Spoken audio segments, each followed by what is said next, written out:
अभी अभी पाकिस्तान ने न्यू दिल्ली पर न्यूक्लियर अटैक कर दिया है। भारत ने भी अपनी न्यूक्लियर मिसाइलें पाकिस्तान की तरफ दाग दी हैं। अब क्या होगा? घबराइए मत, यह सिर्फ एक इमेजिनेशन है, लेकिन पाकिस्तान की सोच के चलते यह कभी भी रियलिटी में बदल सकता है। सवाल यह है कि भगवान न करे अगर ये दोनों न्यूक्लियर ताकतें आपस में भिड़ गई तो कौन जीतेगा? भारत और पाकिस्तान की न्यूक्लियर पॉलिसी क्या है? कितने न्यूक्लियर वेपन्स हैं दोनों के पास? कितनी काबिलियत है दोनों के पास? क्या भारत कभी न्यूक्लियर वॉर होने देगा? क्या पाकिस्तान न्यूक्लियर हमला कर सकता है? कौन ज्यादा ताकतवर है न्यूक्लियर पावर में? कौन है असली न्यूक्लियर सुपर पावर? आप देख रहे हैं द फोर्थ डायमेंशन। मेरा नाम है अमृत।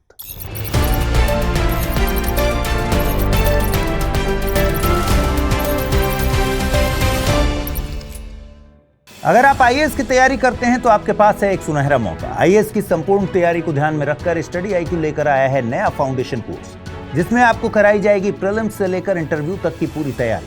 फाउंडेशन कोर्स में आपको 1000 घंटों से ज्यादा की live classes, 1-to-1 mentorship, daily current affairs, test series, CSAT की क्लासेस, प्रीलिम्स और मेंस रेजिडेंशियल प्रोग्राम और इंटरव्यू गाइडेंस प्रोग्राम तो मिलता ही है। साथ ही सबसे बड़ी सुविधा के तौर पर आपको मिलती है प्रीलिम्स पास करने पर पूरी फीस वापस की गारंटी। इसके अलावा टेस्ट में टॉप करने पर आपको हर महीने मिलेगा 11,000 रुपीज जीतने का मौका।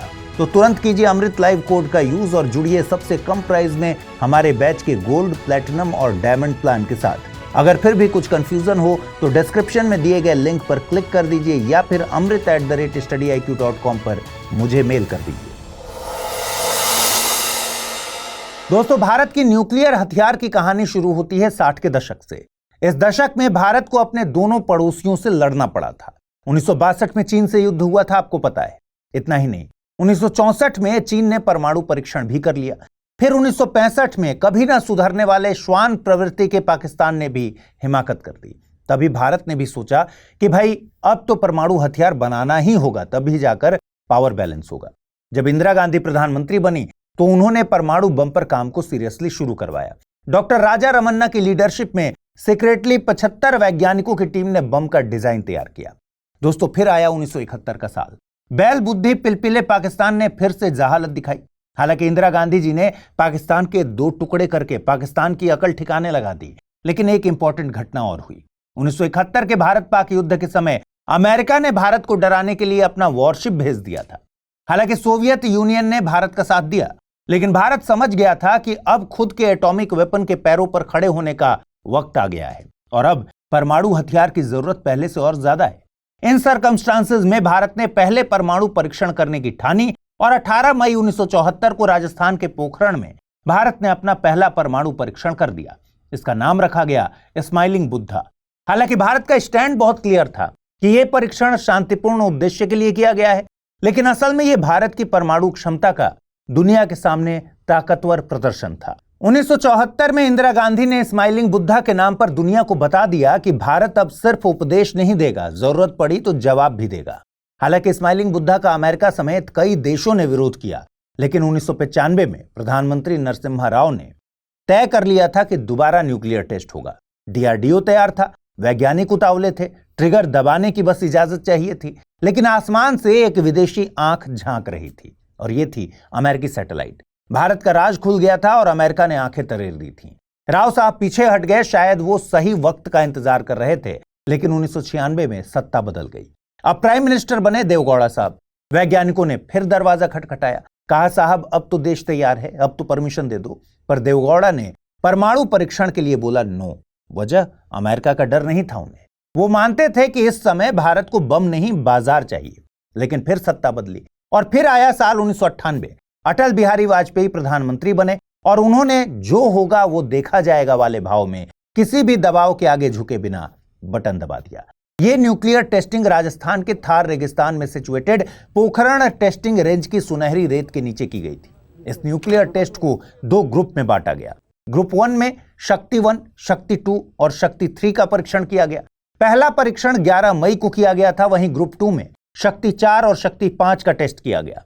कुल मिलाकर इस ऑपरेशन में 5 परमाणु उपकरणों का परीक्षण किया गया।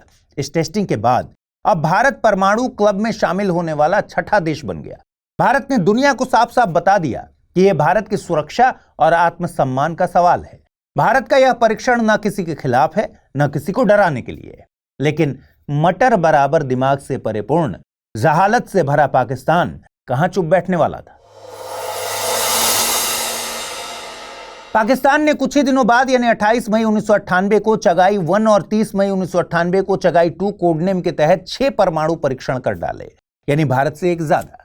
हालांकि ऐसा माना जाता है कि पाकिस्तान के परमाणु कार्यक्रम में डच लेबोरेटरी की तकनीक का चोरी छिपे इस्तेमाल किया गया था, जिसे पाकिस्तान के वैज्ञानिक अब्दुल कादिर ने हासिल किया था। इस टेस्टिंग में पाकिस्तान को चीन की भी मदद मिली थी। पाकिस्तानी परमाणु कार्यक्रम के जनक अब्दुल कादिर खान ने एक इंटरव्यू में कहा कि पाकिस्तान का परमाणु बम भारत के परमाणु बम से ज्यादा सक्षम, मजबूत, हाईटेक और भरोसेमंद है।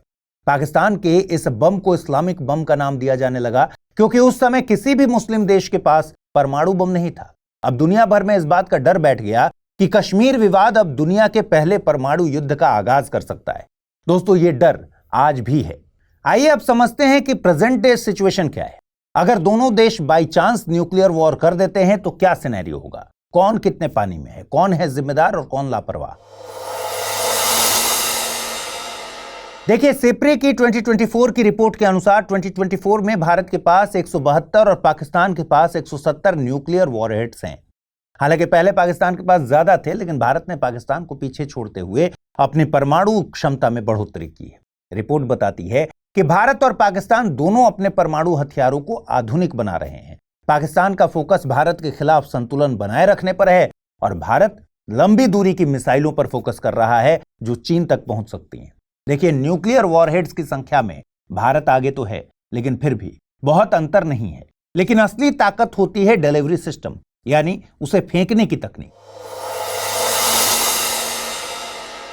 भारत और पाकिस्तान की न्यूक्लियर डिलीवरी सिस्टम की तुलना करें तो भारत बहुत मजबूत स्थिति में है। भारत के पास लंबी दूरी तक मार करने वाली अंतर महाद्वीपीय बैलिस्टिक मिसाइलें ICBM जैसे अग्नि 5 हैं। इसके अलावा अग्नि सीरीज, शौर्य, पृथ्वी जैसी मिसाइलें भी हैं। वहीं अगली पीढ़ी की अग्नि 6 और सूर्य मिसाइलें भी डेवलप की जा रही हैं। साथ ही भारत के पास समुद्र से हमला करने की क्षमता भी है, जिसके लिए K-15 और K-4 जैसी सबमरीन लॉन्च्ड बैलिस्टिक मिसाइलें हैं, जिन्हें INS अरिहंत जैसी परमाणु पनडुब्बियों से लॉन्च किया जा सकता है।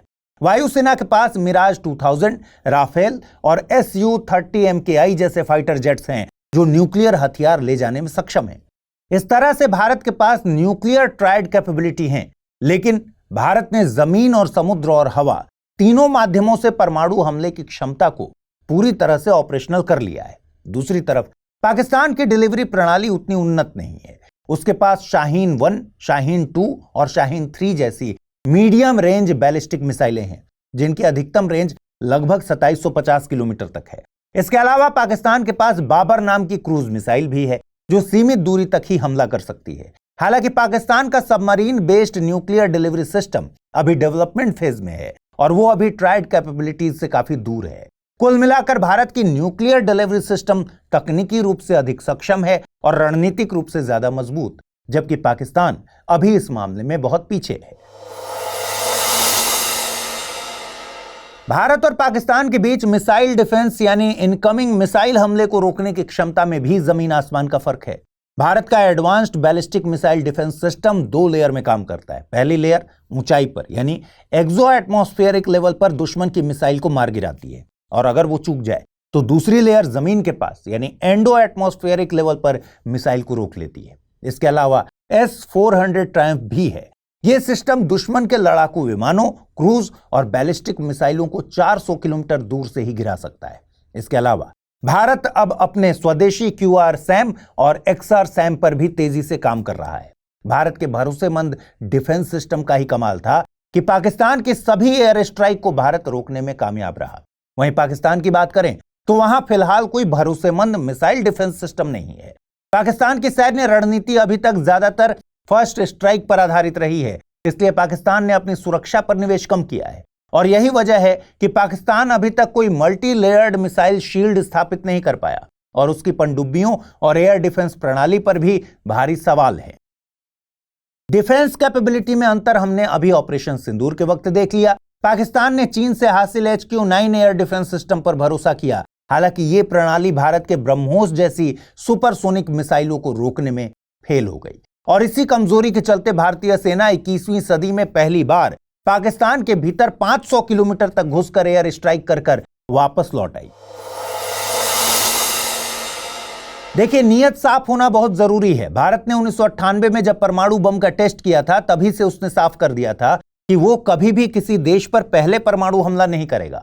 मतलब भारत सिर्फ तब परमाणु हथियार इस्तेमाल करेगा जब भारत पर कोई हमला करेगा। इसे ही नो फर्स्ट यूज पॉलिसी कहते हैं। भारत की परमाणु नीति सिर्फ डिटरेंस पर बेस्ड है। इस सोच से दुनिया को यह भरोसा मिलता है कि भारत परमाणु बम सिर्फ डराने या धमकाने के लिए नहीं रखता, बल्कि सिर्फ अपनी सुरक्षा के लिए रखता है। अब बात करें मंदबुद्धि पाकिस्तान की, तो पाकिस्तान ने कभी भी officially no first use policy को एक्सेप्ट नहीं किया है। उसने कभी यह नहीं कहा कि वो पहले हमला नहीं करेगा। उल्टा, जब भी भारत और पाकिस्तान के बीच तनाव बढ़ता है, पाकिस्तान बात बात पर न्यूक्लियर हमले की धमकी देता है।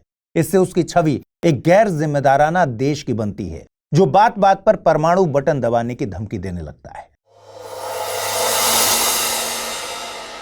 भारत और पाकिस्तान दोनों के पास न्यूक्लियर हथियारों को कंट्रोल करने के लिए खास संस्थाएं हैं, लेकिन दोनों देशों का तरीका और सोच काफी अलग है। भारत में यह जिम्मेदारी स्ट्रेटेजिक फोर्सेस कमांड यानी एसएफसी की है, जिसे 2003 में अटल बिहारी वाजपेयी जी ने बनवाया था।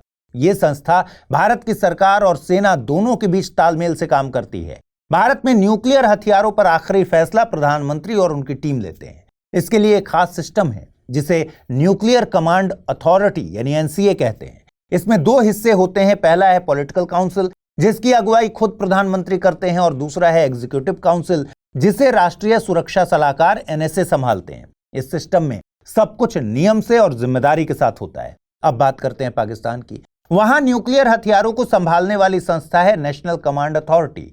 ये दिखने में, नाम में भारत जैसी ही लगती है, लेकिन फर्क यह है कि पाकिस्तान में असली कंट्रोल सेना के पास होता है। वहां कई बार ऐसा हुआ है कि सेना ने सरकार को ही थप्पड़ मारकर नजरअंदाज करके अपने मन से फैसले कर लिए। आईएसआई जैसी खुफिया एजेंसियों का भी दखल होता है। यही वजह है कि दुनिया को इस बात की चिंता रहती है कि अगर कभी पाकिस्तान में हालात बिगड़ते हैं तो न्यूक्लियर हथियार सुरक्षित रहेंगे या नहीं।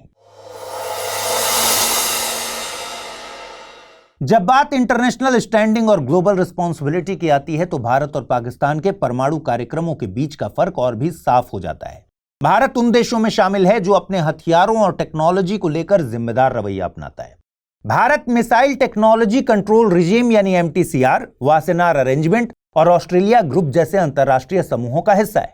इसका मतलब यह है कि भारत संवेदनशील टेक्नोलॉजी को आतंकियों या गैर जिम्मेदार देशों के हाथों में जाने नहीं देता और जैविक तथा रासायनिक हथियारों के फैलाव को रोकने में सक्रिय भूमिका निभाता है। हालांकि भारत अभी तक एनएसजी यानी न्यूक्लियर सप्लायर्स ग्रुप का औपचारिक सदस्य नहीं बन पाया है, क्योंकि चीन इसका विरोध करता रहा है। लेकिन 2008 में भारत को एक एनएसजी वेवर मिला था, जिससे भारत को परमाणु व्यापार की अंतर्राष्ट्रीय मंजूरी मिल गई, और यह साबित करता है कि दुनिया भारत को एक जिम्मेदार और भरोसेमंद परमाणु ताकत मानती है। हालांकि भारत ने अभी तक सीटीबीटी यानी comprehensive nuclear test ban treaty और एनपीटी यानी न्यूक्लियर नॉन प्रोलिफरेशन ट्रीटी पर साइन नहीं किया है। क्यों? क्योंकि भारत मानता है कि ये संधियां पक्षपाती हैं, दोषपूर्ण हैं, जो कुछ देशों को परमाणु हथियार रखने की छूट देती हैं और कुछ को नहीं। अब बात करें अल्पबुद्धि पाकिस्तान की, तो वो न तो एमटीसीआर का हिस्सा है, न वासेनार का हिस्सा है, न ऑस्ट्रेलिया ग्रुप का हिस्सा है, न ही उसे कोई एनएसजी वेवर मिला है। इसके ऊपर से पाकिस्तान की परमाणु तकनीक के सबसे बड़े वैज्ञानिक AQ खान पर यह आरोप लग चुका है कि उन्होंने परमाणु तकनीक को ईरान, उत्तर कोरिया और लीबिया जैसे देशों तक पहुंचाया है। यह भी डर बना रहता है कि कहीं पाकिस्तान की परमाणु तकनीक आतंकवादी संगठनों के हाथ न लग जाए। इसी वजह से पाकिस्तान को अंतर्राष्ट्रीय स्तर पर एक प्रोलिफरेटर स्टेट यानी तकनीक को फैलाने वाला गैर जिम्मेदार देश कहा जाता है। भारत के पास पाकिस्तान से थोड़े ज्यादा वॉरहेड्स हैं। भारत का डिलीवरी सिस्टम ज्यादा एडवांस्ड है, उसका डिफेंस सिस्टम भी कहीं बेहतर है। भारत के पास न्यूक्लियर ट्रायड क्षमता है। इसके बावजूद भारत हमेशा यही कहता है कि वो पहले हमला नहीं करेगा। लेकिन अगर बददिमाग पाकिस्तान ने कभी परमाणु हमला किया तो फिर वो दोबारा हमला करने लायक भी नहीं बचेगा। भारत की ये डिटरेंस पॉलिसी, उसका संयम, उसकी ग्लोबल क्रेडिबिलिटी उसे पाकिस्तान से कहीं ज्यादा जिम्मेदार और ताकतवर परमाणु शक्ति बनाती है। अब सवाल उठता है कि अगर भारत और पाकिस्तान के बीच परमाणु युद्ध हो जाए तो कौन जीतेगा? तो दोस्तों, सच तो यह है कि न्यूक्लियर वॉर में कोई जीतता नहीं है, जीतता है सिर्फ विनाश। और हारती है इंसानियत। ये ऐसा युद्ध होता है जहां सरहदें भले ही बच जाएं, पर सांसें नहीं बचती। मिसाइलें जिस तरफ भी जाएंगी, तबाही दोनों ओर होगी। ये हथियार दुश्मन को नहीं बल्कि हमारे आने वाले भविष्य को मिटा देते हैं। इसलिए असली बहादुरी हथियार दिखाने में नहीं, उन्हें न चलाने में होती है। और असली न्यूक्लियर सुपर पावर वही है जो कभी न्यूक्लियर वॉर ना छेड़े। आज के एपिसोड में इतना ही रखते हैं। जल्द मिलते हैं अगले टॉपिक के साथ। तब तक पढ़ते रहिए, सीखते रहिए, बढ़ते रहिए। नमस्कार।